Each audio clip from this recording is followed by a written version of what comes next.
Moving to Mali now, most young people leave rural villages to look for work in the cities.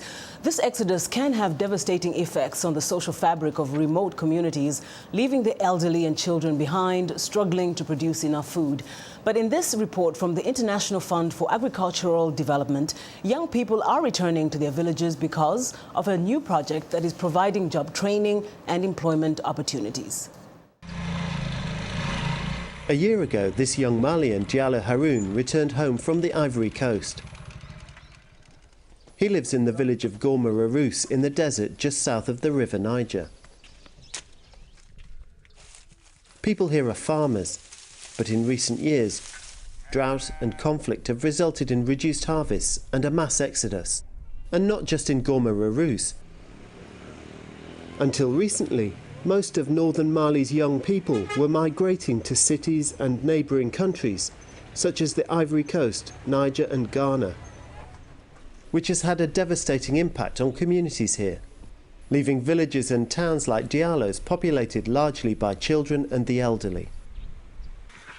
But now Diallo has come back because he has hope for a future here, something desperately needed for the country, says a local representative from the Ministry of Agriculture. We all know youth is the future of a country. If they are unemployed, they're always at risk of drifting and of creating problems. So to try and occupy these youths, to try to find work for these youngsters, is one of the most important things for a country.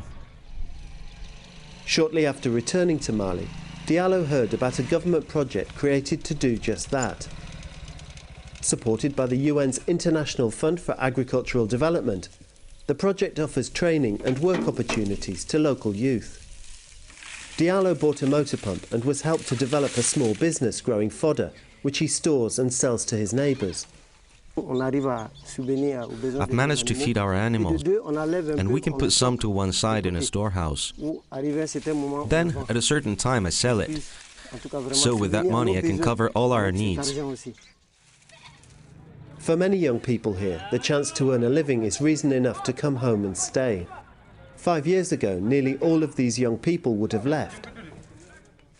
This young man, Hama Agisa, is another returnee.